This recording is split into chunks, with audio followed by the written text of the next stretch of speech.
आज के इस प्रधान एवं उप प्रधान के पदभार ग्रहण समारोह में हमारे बीच में उपस्थित इस कार्यक्रम की शोभा बढ़ा रहे पूर्व राज्यसभा के सांसद आदरणीय सागर भाई रायका साहब, हमारे बीच में उपस्थित बहुत आदरणीय खेड़ ब्रह्मा से विधायक आदरणीय अश्विन जी कोटवाल साहब, हमारे पड़ोसी विधानसभा क्षेत्र गुजरात के दाता से विधायक आदरणीय कांतिभाई खराड़ी साहब,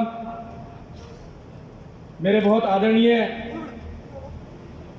नौजवान साथी, बहुत लंबे समय से जिनके साथ में संगठन में हम लोगों ने साथ काम किया, आदरणीय रतन देवासी जी, हमारी यहाँ की प्रभारी आदरणीय बहन शोभा सोलंकी जी,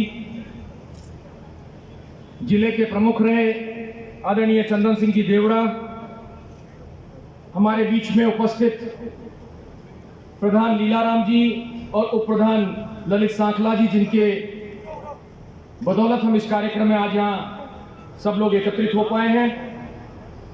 जिला परिषद की अभी सीट जिन्होंने जीती आदरणीय हीराबाई अग्रवाल साहब, इस कार्यक्रम के आयोजन में मुख्य भूमिका निभाने वाले छोटे भाई नगर कांग्रेस कमेटी के मेरे सम्माननीय अध्यक्ष अमित जोशी जी, आबू के नगर पालिका चेयरमैन जीतू राणा जी, हमारे जिला कांग्रेस कमेटी के अध्यक्ष रहे बहुत आदरणीय साथी जीवाराम जी आर्य साहब, हमारे बीच में जिला कांग्रेस कमेटी के कार्यवाहक अध्यक्ष रहे हरीश परिहार जी, संगठन के मेरे बहुत अजीज साथी युवक कांग्रेस के अध्यक्ष भी यहाँ रहे और प्रदेश कांग्रेस कमेटी में भी हमारे साथी रहे इंदर सिंह जी देवड़ा साहब, आदरणीय भवानी सिंह जी भटाना और दौलाराम जी गरासिया, जो दोनों ही सरपंच संघ के अध्यक्ष हैं, युवक कांग्रेस के पूर्व अध्यक्ष रहे पार्षद भवनीश बारोड़ जी, अचल सिंह जी बालिया साहब, ब्लॉक के अध्यक्ष दोनों ही नारायण सिंह जी भाटी और रशीद खान जी, हमारे प्रदेश कांग्रेस कमेटी के साथी रहे अशोक सेन जी, हमारे बाली से साथी और यहाँ पर आबू में लंबे समय से हमें संभाल रहे हैं चंदन सिंह जी राजपुरोहित साहब, हमारे बीच में जिला परिषद के सदस्य जीते मोतीराम जी कोहली, हमारे बीच में रेवदर से पधारे केपी सिंह जी, आदरणीय जामत सिंह जी, देवेंद्र सिंह जी, सिरोही से पधारे मेरे बहुत ही जुझारू साथी आदरणीय कुलदीप सिंह जी, आदरणीय लाखाराम जी चौधरी, राजेश गहलोत जी, भूपेंद्र सोलंकी जी, हिमपाल सिंह जी, जीतू चौहान जी, दीपेश हेमनानी जी, दलपत गिरी गोस्वामी जी, ललित गुजर जी, मंच पर उपस्थित सभी बहुत महत्वपूर्ण, जिनकी बदौलत हम इस कार्यक्रम को अंजाम दे पाए हैं, प्रधान और प्रधान बनाने में जिनकी प्रमुख भूमिका रही है, हमारे सातों पंचायत समिति के निर्वाचित सदस्यगण, मंच को संचालित कर रहे हमारे बहुत ही अजीज साथी गोपाल शर्मा जी, उपस्थित सभी कांग्रेस संगठन के और सिरोही जिले से यहाँ पर पधारे हुए तमाम साथीगण, उपस्थित मेरी आदरणीय बहनें, नौजवान साथियों, पत्रकार बंधुओं और इस कार्यक्रम को आयोजित करने वाले तमाम वो आयोजकगण जिन्होंने एक बेहतरीन और सफल आयोजन इस कार्यक्रम का किया है, तहे दिल से उनका शुक्रिया मैं अदा करना चाहता हूं। हम लोगों ने सिरोही जिले में ये मान रहे थे कि कम से कम 5 में से हम 4 जगह पर प्रधान बनाने में कामयाब होंगे, मात्र 1 जगह पर कांग्रेस को कामयाबी मिली। रेवदर में हम मार्जिन पे रह गए, शिवगंज पे मार्जिन पे रह गए। मैं एक चीज कहना चाहूंगा कि पूर्व के साथियों ने बहुत विस्तार से हर चीज को, हर पहलू को छुआ है, लेकिन इसमें कोई दो राय नहीं, अगर एकजुटता से अगर ये चुनाव होता तो ये 5 प्रधानी ने हम जिला प्रमुख बनाने में भी कामयाब होते। परिस्थितियां जो भी रही उस पर मैं पुनः कोई बात नहीं करना चाहूंगा, लेकिन सिरोही में कांग्रेस बहुत मजबूत है। सिर्फ जरूरत है एकता की, वो कमी हम आने वाले विधानसभा के चुनाव में पूरी करेंगे, ये मैं कहना चाहता हूं आपसे। प्रधान का चुनाव हुआ, बहुत अच्छा चुनाव सबने लड़ा। मैं मान के चल रहा था हम 15 में से 12 सीटें जीतेंगे। 9 सीटें हमने ली और हमने यहां आबू रोड में प्रधान बनाया। मुख्यमंत्री जी ने और प्रदेश कांग्रेस कमेटी के अध्यक्ष दोनों ने मुझसे यह कहा कि हमारी इज्जत रह गई सिरोही जिले के अंदर। मैं धन्यवाद देना चाहूंगा शोभा जी को, एक एक टिकट पर इन्होंने अपनी बात को रखा और उस व्यक्ति की इन्होंने पैरवी करी जो वास्तव में जीत सकता था। अगर इनके हिसाब से चलते तो मैं समझता हूं कि प्रभारी की जो वैल्यू होती वो वैल्यू होती और हम कांग्रेस का यहां पर परचम लहराने में कोई कमी नहीं रहती। यहां अनगिनत परिस्थितियां सामने थी, बहुत मुश्किल से हम लोगों ने यहां पर चुनाव को जीता। और यहां जब हम बात करते हैं विधानसभा चुनावों की, तीनों चुनाव कांग्रेस ने यहां से हारे हैं सिरोही में। कोई हम भारतीय जनता पार्टी से नहीं हारते हैं, हम लोग अगर हारते हैं तो अपने ही लोगों से हारते हैं। रतन भाई कह रहे थे कि वोट परसेंटेज हमने बेहतरीन लिया है, इसमें कोई दो राय नहीं है, वोट परसेंटेज अच्छा लिया। 75,000 वोट मुझे मिला था, मुझसे भी ज्यादा रतन भाई को वोट मिले, लेकिन फिर भी एक एक वोट से जो है जीत होती है। हम पिछले 20 साल से लगातार रेवदर के अंदर विधानसभा में जीत नहीं पा रहे हैं, बहुत काम हो रहे हैं। एक हमारे किसी साथी ने कुछ दिन पहले कहा, शोभा जी को बताना चाहूंगा क्योंकि सोजत से बहुत अच्छा इन्होंने चुनाव लड़ा, आज का भाषण देख सकते हैं कि एक बेहतरीन नेत्री को चुनाव जीतने नहीं दिया, वहां पता नहीं किस तरह की पंचायती चल रही थी। मैं कहना चाहता हूं कि रेवदर में कोई परिस्थितियां नहीं थी चुनाव हारने की, फिर भी हार का सामना करना पड़ा। अनगिनत काम हम लोग कराते हैं। जो साथी में कह रहा था कि किसी ने कमेंट किया कि नीरज जी तो चुनाव हारने के बाद भी सारे काम करा देते हैं, फिर कोई बात नहीं, अपने तो बापला वो जगसी राम जीत रहा उसी को चलने दो। ऐसे नहीं चलता काम, ऐसे नहीं चलता है। आने वाले वक्त में अगर ये 5 साल में हमारा प्रतिनिधित्व होता, हमारा अगर कांग्रेस का व्यक्ति जीता हुआ होता तो बहुत बड़ा लाभ क्षेत्र को मिलता। ये बात अलग है कि मुख्यमंत्री अशोक गहलोत जी संवेदनशील हैं, वो पूरी तरीके से रेवदर को देख रहे हैं कि रेवदर में किसी भी तरह की कमी न रह जाए। कोई भी काम हम लेकर के गए हैं, किसी भी स्तर का बड़े से बड़े काम भी जो है हम लोगों ने क्षेत्र में कराए हैं, जो यहाँ के स्थानीय तीनों विधायक नहीं करा पा रहे हैं, वो काम हम लोगों ने यहाँ पे रेवदर विधानसभा क्षेत्र में करा करके दिए हैं। भारतीय जनता पार्टी के लोग, इनकी सरकारें होती हैं, इनके विधायक होते हैं, इनके मंत्री होते हैं, उनसे भी ज्यादा विकास के काम अगर कहीं हुए तो रेवदर विधानसभा क्षेत्र में हुए हैं। ये मैं पूरे अधिकार के साथ में कह सकता हूं कि किस प्रकार से मुख्यमंत्री अशोक गहलोत जी ने इस क्षेत्र के लिए भरसक प्रयत्न किए कि क्षेत्र में विकास की कोई कमी नहीं रहनी चाहिए। मैं रेवदर इलेक्शन पर एक शेर कहना चाहूंगा। अक्सर हार जाता हूं उन लोगों से जिनके दिल में भी दिमाग होता है। तो मैं कहना चाहूंगा कि रेवदर क्षेत्र के अंदर कार्यकर्ताओं ने जिताने में कोई कमी नहीं छोड़ी, लेकिन उन लोगों से मैं हार गया जिनके दिमाग जो है, दिल और दिमाग अलग ढंग से चले हैं। मैं कहना चाहूंगा, भवानी जी हमारे बीच में बैठे हैं, रेवदर के हमारे सब साथी बैठे हैं, कोई मेहनत करने में कोई कमी नहीं छोड़ी। हमारे ब्लॉक के अध्यक्ष यहां पर बैठे हैं। आबू रोड की चर्चा हम लोग कर रहे थे अभी कुछ देर पहले हमारे साथियों के बीच में। अक्सर रेवदर के हमारे सब साथी बैठे हैं, कोई मेहनत करने में कोई कमी नहीं छोड़ी। हमारे ब्लॉक के अध्यक्ष यहां पर बैठे हैं। आबू रोड की चर्चा हम लोग कर रहे थे अभी कुछ देर पहले हमारे साथियों के बीच में। अक्सर आबू रोड शहर से लीड नहीं ले पाते हैं, यहां लीड हमने ली। चुनाव हारने के बाद भी आबू रोड क्षेत्र जो है हमारा हमेशा कांग्रेस को हमेशा जिताता आया है। ऐसी परिस्थितियां आबू रोड में हमेशा रही हैं।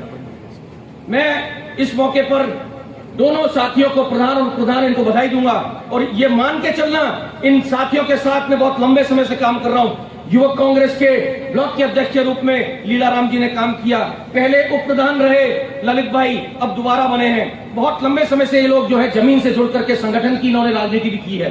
तो जो संगठन की राजनीति करता है वो व्यक्ति संगठन के व्यक्ति को जानता, पहचानता, उसके दुख दर्द को समझने की कोशिश भी करता है। और ये मुझे पूर्ण विश्वास है कि हम लोगों ने, जो सब साथियों ने मिलकर के और जो हमारे यहाँ पे जीते हुए कैंडिडेट्स हैं, इन्होंने मिलकर के जो मौका इन्हें दिया है, इस पर ये पूरा खरा उतरने की कोशिश करेंगे और कोई कमी रहेगी तो उस कमी को हम सब यहाँ पे मंचासीन सब जो नेतागण हैं उस कमी को पूरा करने के लिए इन साथियों का कंधे से कंधा मिलाकर के सहयोग करेंगे, ताकि क्षेत्र की जनता को किसी भी काम के लिए जो है ये सोचने की जरूरत न पड़े कि हमारा काम कैसे होगा, कौन करेगा।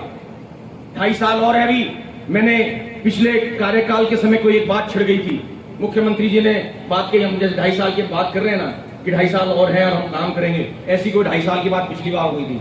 सीएम साहब ने जवाब दिया गया, और क्या कार्यकर्ताओं को ये विश्वास नहीं है कि हम 2.5 साल के बाद भी वापस लौटेंगे सत्ता में?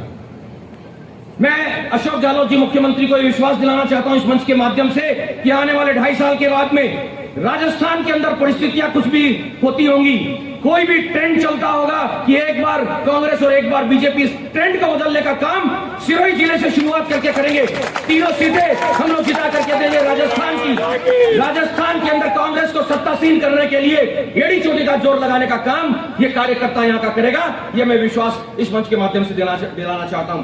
बात करते हैं, अभी मैंने ये कार्यकाल हम लोगों ने देखा कोरोना का बेहतरीन प्रबंधन अशोक गहलोत जी के समय में जो है बेहतरीन प्रबंधन कोविड का गहलोत साहब ने किया, और उस बात की प्रशंसा जब प्रधानमंत्री जी ने वर्चुअल मीटिंग ली थी, उस मीटिंग में भी उन्होंने इस बात को दोहराया कि राजस्थान बेहतरीन काम कर रहा है। ऐसे में जब जरूरत थी कि एमपी लेड फंड जो सांसद निधि कोष होता है उसे रोकने का काम मोदी जी ने किया, और उसकी वजह से जो एक इस कोविड पीरियड के अंदर एक जो सहयोग सांसद होने के नाते मैं करना चाहता था, उसके अंदर कहीं ना कहीं कमी आई, और जो फंड उन्होंने रोका उसका कोई ऑडिट नहीं है। किसी भी तरह की कोई परिस्थितियां ऐसी जो है दिल्ली में है कि किसी भी परिस्थिति में उसका कोई लेखा जोखा नहीं है।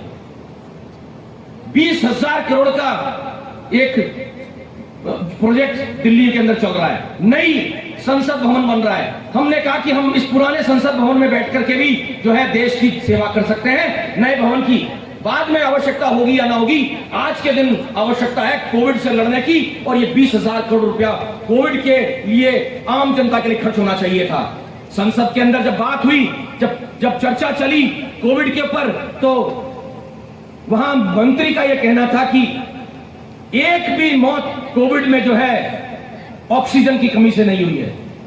कितना बचकाना स्टेटमेंट सरकार ने दिया है, ये जनता को सोचने की जरूरत है। ये हमारी बहन यहां पर बैठी हैं सुलोचना जी, मुझे याद है वो समय कितनी मारी भटक रही थी अपने पति को लेकर के, जिनको कोविड हो गया था, और कोविड के लिए इनको ना तो रेमडेसिविर इंजेक्शन मिल रहा था और ना ही ऑक्सीजन मिल रहा था। और ऐसे अनगिनत उदाहरण है मेरे पास में जो ऑक्सीजन की कमी की वजह से जो है जिनको तकलीफ और दुख दर्द झेलने पड़े। ऑक्सीजन की कमी, रेमडेसिविर की कमी, बेड की कमी, अस्पताल की कमी, ये ऐसे कतई तैयार नहीं थी कि दूसरी वेव भी आ जाएगी। उनको अपने धनाढ्य मित्रों को सहयोग करने से ही फुर्सत नहीं थी, पूरे देश को बेच डाला, एक इंस्टीट्यूशन बेच दिया उन्होंने, अस्पताल बेच दिए, अब तो एयरपोर्ट्स बिक गए हैं, सड़कें बिक रही हैं, तमाम जितने भी सरकारी उपक्रम हैं उनको बेचने का काम इस सरकार ने किया, सिर्फ और सिर्फ अपने उद्योगपति मित्रों को उसका फायदा पहुंच सके।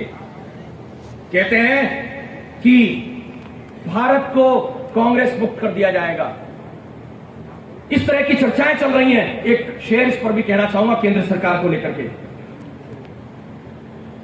मंत्रणा इस तरह की दोनों नेता कर रहे हैं, कौन दोनों है कहने की भी जरूरत नहीं है, सब समझते हैं। आजकल जब दो जासूस की बात करते हैं तो सबको पता है कौन है ये दो जासूस।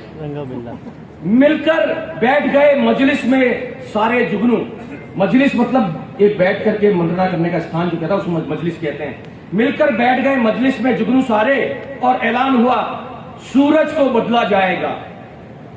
सूरज कौन है? ये कांग्रेस है। ये पूरे देश को जो है ये सूरज अपनी रोशनी निरंतर देता रहेगा, इसको खत्म करने की कोशिश करोगे तो हाथ जल जाएंगे। ये मैं कहना चाहता हूं भारतीय जनता पार्टी से। ये कोई भारत कांग्रेस से मुक्त नहीं होगा। इनकी हालत देख लो, गुजरात में चौथी बार जो है मुख्यमंत्री बदलने की जरूरत पड़ गई। हमारे गुजरात के साथी यहाँ पर बैठे हैं, तीनों शीर्ष के नेता हमारे बीच में बैठे हैं। क्या हालात है गुजरात के? एक छोटा सा सर्वे हुआ जिसमें कांग्रेस को अव्वल बताया गया और वस्तु स्थिति की जानकारी निचले ग्रास रूट से उन्होंने हासिल करी, और उसमें जब पता लगा कि कांग्रेस ऊपर उठ करके उभर सकती है और आने वाले समय में सरकार बना सकती है, इस सोच के बाद ही इस इतनी सी चीज पता लगते ही मुख्यमंत्री उन्होंने बदल डाला। ये हालात है भारतीय जनता पार्टी के और बदलने चले हैं कांग्रेस को। मैं एक बात कहना चाहूंगा, आज हम लोग पदभार ग्रहण समारोह में आए हैं। आप लोगों को धन्यवाद दूंगा, तहे दिल से शुक्रिया अदा करना चाहूंगा और कहना चाहूंगा कि इस मौके पर मुझे जो मुख्य अतिथि बनने का अवसर मिला है, तो ये अवसर भी आप लोगों ने दिया है। जो आशीर्वाद, जो स्नेह और जो प्यार आप लोगों ने दिखाया, रेवदर की जनता ने दिखाया, उसी का नतीजा है कि राज्यसभा में मुझे जाने का मौका मिला। मुख्यमंत्री अशोक गहलोत जी ने, सोनिया गांधी जी ने, राहुल गांधी जी ने और ये शीर्ष के हमारे जो नेता बैठे हैं, इन सब ने मिलकर के जो मुझे वहां जाने का अवसर दिया, मैं तहे दिल से शुक्रिया अदा करता हूं रेवदर की जनता का, आबू रोड की जनता का, जिन्होंने मुझे इस मुकाम पर पहुंचने का अवसर प्रदान किया। चुनाव हार गए होंगे भले ही, लेकिन आप मान के चलना इस क्षेत्र का विकास मेरी प्राथमिकता रहेगी हमेशा, ये मान के चलिएगा। इस राज्यसभा पर भी एक शेर कहना चाहूंगा, जब ठोकरें खाकर भी ना गिरो तो समझ लेना कि दुआओं ने थाम रखा है। तो आपकी दुआओं ने ही थामा है जो इस मुकाम पर मैं पहुंचा हूं। मैं उन्हें तहे दिल से आपका सभी का इस मंच के माध्यम से धन्यवाद देना चाहूंगा। यहां पर हमारे पत्रकार साथी भी बैठे हैं, उनको भी मैं धन्यवाद देना चाहूंगा, आभार प्रकट करना चाहूंगा। मेरे द्वारा अगर विकास की कड़ी में कोई भी काम हुआ तो इन पत्रकारों ने भी कंधे से कंधा मिलाकर के साथ दिया, और आज चौथे स्तंभ के रूप में अगर मीडिया को माना जाता है तो चौथे स्तंभ का इन्होंने जो है पूरा साथ देने का काम रेवदर ने किया। हार विधानसभा में हुई होगी, अगली बार रिपीटेशन कांग्रेस गवर्नमेंट का होगा, तब इन पत्रकारों का भी हम सहयोग लेंगे, क्योंकि ये भी चाहते हैं कि इस क्षेत्र में बदलाव हो, ये भी चाहते हैं कि इस क्षेत्र का विकास हो, ये भी चाहते हैं कि 20 साल से कोई सुनवाई, आप ताजुब करेंगे कि विधानसभा के अंदर विधायक आवाज नहीं उठाता इस क्षेत्र की जनता की। जब बात आती है विकास की तो पता ही नहीं चलता कि रेवदर का नाम, मैंने तो नहीं सुना रेवदर का नाम विधानसभा में, लेकिन आपके आशीर्वाद से जब बात आई राज्यसभा के सदन की तो मैंने कोई कसर नहीं छोड़ी। रेवदर और राजस्थान की आवाज को बुलंद करने का काम हम लोगों ने राज्यसभा में किया। 1 साल के अंदर 3 बार अभी तक हम लोग संसद में बैठे हैं। ऐसे वक्त पे बहुत लंबी बात मैंने कह डाली है, मैं यही कहना चाहूंगा और वाइंड अप करना चाहूंगा, अपनी आवाज को यह अंतिम विराम देना चाहूंगा। मैं हृदय की गहराइयों से तीनों हमारे गुजरात से पधारे हुए नेताओं का धन्यवाद दूंगा और उनका हार्दिक स्वागत और अभिनंदन रेवदर में या आबू रोड में तमाम कांग्रेस जनों की ओर से करना चाहूंगा। जीवाराम जी ने एक बात कही थी, इसमें कोई दो राय नहीं, पूरे जिले के तमाम कांग्रेसी यहां पर मौजूद है, कांग्रेसी मौजूद है यहां पर पूरे जिले के। कोई खुदा ना खास्ता नहीं आ पाया, बात लगी, लेकिन जब कांग्रेस की बात करते हैं तो एकजुटता यही रहनी चाहिए। मैं पुनः जीवाराम जी और तमाम साथियों को धन्यवाद दूंगा इस चीज के लिए। गुजरात में जो बात आई थी, मैं वापस पुनः गुजरात में आऊंगा। मुख्यमंत्री अशोक गहलोत जी वहां प्रभारी थे। गुजरात में अगर हालात बदले तो इन साथियों के साथ साथ मुख्यमंत्री अशोक गहलोत जी का बहुत बड़ा रोल रहा है, और इन्होंने मांग जो रखी है मुख्यमंत्री वो यहां रहे लेकिन गुजरात में एक बार संभाले दोबारा। मैं ये दावे के साथ कह सकता हूं कि गुजरात एक ऐसा राज्य है जहां पर कांग्रेस इस बार चुनाव जीतने की स्थिति में है। हम निश्चित रूप में वहां पर सरकार बनाएंगे। अभी से ही तीनों नेताओं को मैं शुभकामनाएं और बधाई देना चाहूंगा कुछ आने वाले गुजरात के लिए। एक शेर के साथ अपनी बात को समाप्त करूंगा। शेर समर्पित है मेरे दोनों नेताओं को, उप प्रधान और प्रधान को, जिन्होंने ऐतिहासिक जीत हासिल करके हमारी हौसला अफजाई की है। सिरोही जिले के अंदर हम इस कार्यक्रम को करने के लायक रहे। दोनों इन नेताओं के लिए, प्रधान और प्रधान के लिए शेर है, जीत की खातिर जुनून चाहिए, उसमें उबला हो ऐसा खून चाहिए, ये आसमान भी आएगा जमीन पर, बस इरादों में जीत की गूंज चाहिए। बहुत बहुत धन्यवाद। जय हिंद।